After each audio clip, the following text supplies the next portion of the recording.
Layn Turo University. I'm gonna go over if you're losing money on Turo, and the best way to figure this out is first and foremost, and I'm gonna just give you everything on the platter. First, you got to figure out what your exit strategy is going to be. Figure out how you're going to exit the market. Typically, the way I like to exit. I've mentioned this in many videos. Also a hire car owner. I actually was a hire car owner before becoming a Turo host, and in my personal opinion, it's a great way to exit if you can. But there's a lot of different factors. It's not the only way. One of the obvious ways is obviously selling. If you're on a lease, maybe getting into another lease after your lease ends. That could be an exit strategy. If you have a lease, you just keep on getting new leases once it ends. My best way that I like to do it is I like owning a car, and then I'll use it. So even if it's an older car, I'll keep it on Turo platform as long as I can, as long as it financially makes sense. As long as it financially makes sense, that's the rule of thumb. And if it does, I keep it on Turo as long as possible. And if the bookings start slowing down, I'll transfer to hire car, and basically it's voila, so restart the cycle again.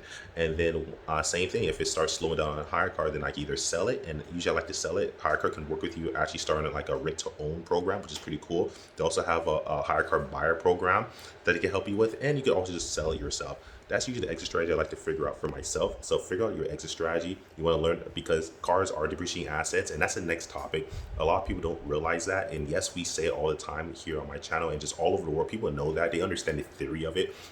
But when you're an owner, you don't, or even you're on the Turo platform, a lot of people don't take into consideration the depreciation cost of a vehicle, and especially if you buy a car through traditional finance to own or through leases, but especially finance to own, I always highly recommend pay your bills right away, especially finance to own, and pay down as soon as possible. I actually have multiple videos that go over this topic on how to actually make at least one payment more per month. If you can't do that at least once every other 3 months, that significantly will bring down the interest rate at the end of the loan. You'll save money in the long run. So say you have a 6-year loan or 5-year loan or even a 3-year loan, doesn't matter how long it is, make an extra payment here or there, pay 2 times so you actually pay down, and you get to the point where you can actually pay down the principal. And you want to also call in and ask them, hey, after you make your first payment, tell them, hey, this is to be applied to the principal only, because oftentimes if you pay 2 times and you don't tell them, sometimes banks will automatically understand that and do it for you.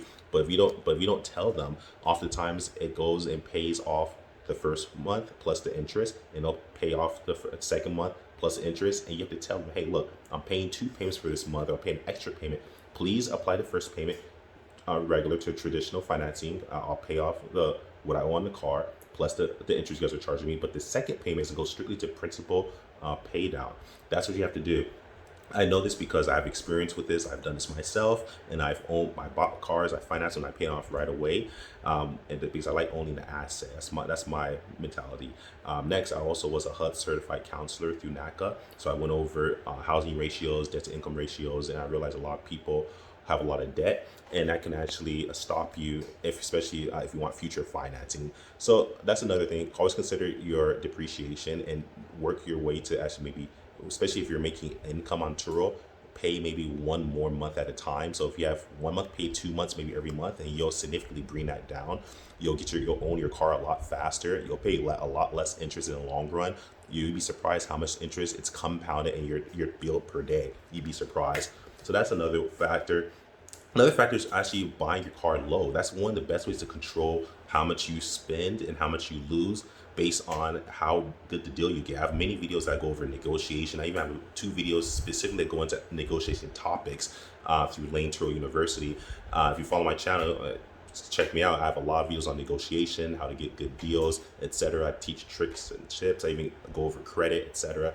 Because I learned all this. And again, I was a HUD certified counselor for NACA, and also I was a SCORE mentor for the SBA, Small Business Administration, where that same administration that helps business owners and also that implement the PPP loan, EIDL loan. I was a SCORE mentor. I have the credentials to prove that. So I have a lot of unique experience. I'm also insurance licensed and real estate licensed as well. So I'm not perfect, but I have a lot of different unique experiences I work with a lot of different people, and I've learned a lot just from working with people, and just a lot from reading and understanding and experiences and life experience. So I'm trying to teach you guys so that you guys don't have to make the same mistakes I've made, and so you guys will learn a lot faster than I did. So that's how you actually do it. Really learn what your DTI is, which is debt to income ratio, so you can actually get better deals if you're financing, lease or loan, because the less interest you pay, the more you can actually earn in the long run. That's more money you have left, less that you're paying interest. You get better prime loans, not subprime loans, possibly get the best deal, learn how to refinance. So oftentimes, understanding the cost of the business, the expenses of the business, the insurance you're paying for, factor in your costs. A lot of people pull over and they'll actually look at their income they're making. That's all they look at. They don't consider taxes. They don't consider expenses. And I understand a lot of people don't have business experience, and even veterans get fall over and make this mistake oftentimes where they actually just look at income. They don't consider their debts. They don't consider the expenses. They don't put money aside. And that's another thing. You should always have multiple accounts if possible. You oftentimes start accounts for free. There's a lot of banks that will offer you free accounts, and even if you don't have even if you don't want to do that, at least try at least two accounts. One should be the income, and one should be money that you separate for bills and deductibles. And I go over strategies on how to do this, and I also go over strategies on saving money, especially for a rainy day, but not just at your deductibles. I even have something called a dynamic insurance strategy, where basically I believe in, say you start off with Turo 60, and then you say when you earn $250, you basically graduate to the Turo 75, which is your deductible for Turo 75. Then once you get $750, you graduate to the Turo 80, and you stay on the Turo 80 until you earn $1,625, which is for the Turo 85, and then Turo 90, the plan I'm on, which is $2,500 deductible. You actually stay in the Turo 85 until you earn 2,500, which is deductible. So that way you're constantly earning more money as you're growing and going up the ladder. I also specialize in insurance mitigation. So my clients, and I'm a business consultant by trade, I actually assist them with offsetting the risk. So I'm just teaching you guys this for free. And this is very valuable. This is definitely gems I just dropped on you guys within the last 6 minutes. So please understand that. You have to understand the cost, the risks to do business. So you understand how much money you're losing. Get a good deal in the beginning, negotiate. I always recommend try to buy from private sellers. Typically speaking, from my experiences, and seems from a lot of the people's experiences as well, we usually get better deals from people, because oftentimes people less. First thing, you remove the middleman. So that's the first thing. You get a better deal there. That's a discount right off the top. Second, most times people, person to person interactions, usually they're not as experienced or as a dealership. A dealership is a salesman, basically, essentially. You're negotiating with a salesman. You can still negotiate and you can still get a good deal. I've done it plenty of times. You just have to be on your A game. Oftentimes a personal seller doesn't have those same strategies in place or experiences to negotiate as well as you can. So you can usually get a better deal that way as well. So always consider actually getting a deal with a personal seller. Yes, there's risk you have to mitigate, but the way you mitigate that, you get a Carfax, which is not 100%, but definitely brings down the likelihood of you being cheated, and making sure it's a clean title, and making sure you understand what's on the record of that vehicle. Next, the best step to do after you get a Carfax, take it to his affiliate dealership. Then what you do is, so if you have a Nissan, take it to a Nissan dealer. If you have a Mercedes, take it to a Mercedes dealer. If you have a Volkswagen, take it to a Volkswagen dealer. If you have a Toyota, take it to a Toyota dealer, et cetera, et cetera, et cetera. You take the car there and have it inspected.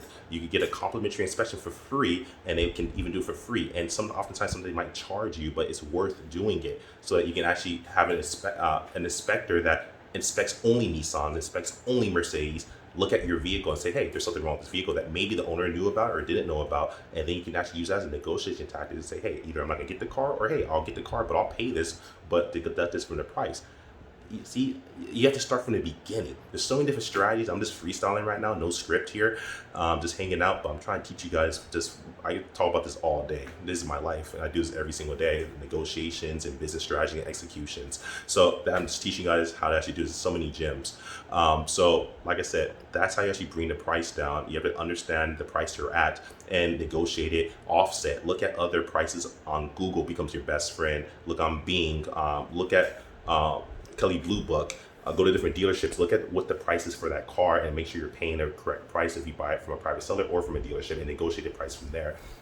That's a strategy. So always understand the depreciation, understand the money that comes in, separate your money so that it doesn't get, that's oftentimes psychologically, a lot of people, when you feel richer, you feel like you're making money, you're able to spend more. If you keep yourself kind of broke, even though you're making a lot of money, you're more cautious, in my personal opinion. So I think separate the money, keep one that's strictly for deductibles and insurance and fees, etc., rainy days, and other ones the income. And then you should have one that pays yourself too, in my opinion. Like maybe take a little piece of the pie, so you pay yourself just for your work, because you are working your business. That's my opinion. But talk to your CPA and tax person. I'm not that to you. I'm not your CPA or tax person. I'm just your friend on YouTube that's trying to share all these strategies so you don't make mistakes. That's basically the way to do it, and how you actually offset, and that's how you actually make sure you're not losing money. And if you lose money, you put yourself in a position where you can actually sell the car higher, because now you got it for a great deal. If you go through an insurance claim, like what happened to me, I had a Mercedes, which was beautiful. It was went through a total loss, unfortunately, to a drunk driver, and I got paid $5,000 extra profit. I don't like that because it's actually dead money, but I still was in a good position because instead of having to pay money or owe money on it, I actually got paid out 5,000 more, which is cool. So I, like I said, because I negotiated. You have most power when you negotiate, and I went through a total loss. And I have videos on YouTube where I went over this. This is a real deal, and I have real stories, and I have a real video that goes over and actually shows the day and shows my Mercedes they're destroyed. And that's how you do it, and making sure you negotiate well. And so at that point, because remember, even if the car's worth, say, 10,000, say you bought it for 10,000, but if the car depreciates to 7,000, that means insurance will only pay 7,000. So if you have, say, a loan on it or financing, you have to pay basically the negative equity, which is unfortunate. In real estate, we call it underwater loan. So unfortunately, that means you're left holding the bag. So another, to offset that, just in case if you don't negotiate so well, or if you do negotiate well, you still purchase gap insurance, and consider maybe getting commercial gap insurance, or gap insurance, make sure it covers the exposure, because sometimes gap insurance might not cover your exposure. So you want to make sure you get a gap insurance company that understands your exposure, and then they'll pay for that out of pocket. So even if you owe money, negative equity, gap insurance will take care. It's called guarantee asset protection. Highly recommend that. And that's how you do it, people. You got to offset, understand your costs, understand maybe getting gap insurance if you have financing or leases.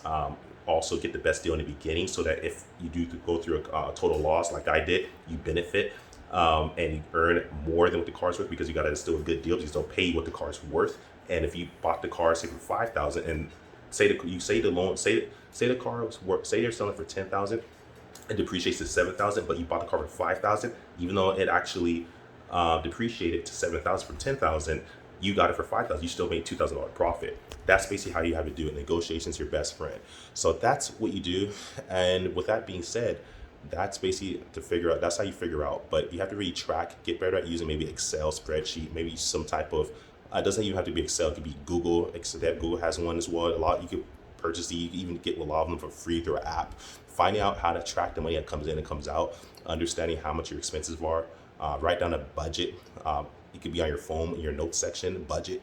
You label it that, your expenses for the month, for each month of anything that comes out, so you know how much you actually have, how much you actually don't have, and that makes you more cautious of overspending and mismanaging your money.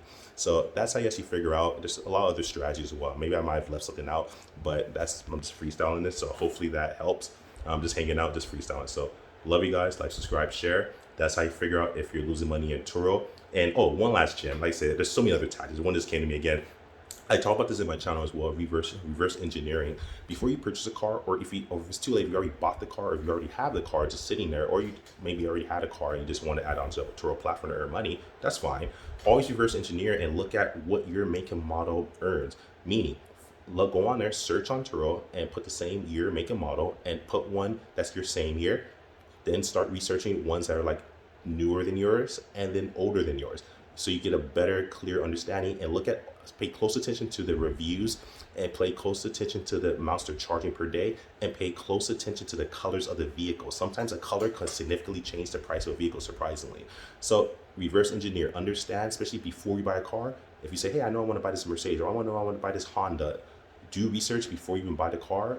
And that's what I highly recommend. If you already have the car, do research and figure out what your price should be per day, and how well the other cars are doing, and why in your market, though, as every market's different. And that's the last one. I might think of a few more ideas to give you guys, like I'm just freestyling, but that's about it so far. Love you guys. Follow the channel, like, subscribe, share. Follow me on Instagram at Conrad Layn. Peace. Have a good day.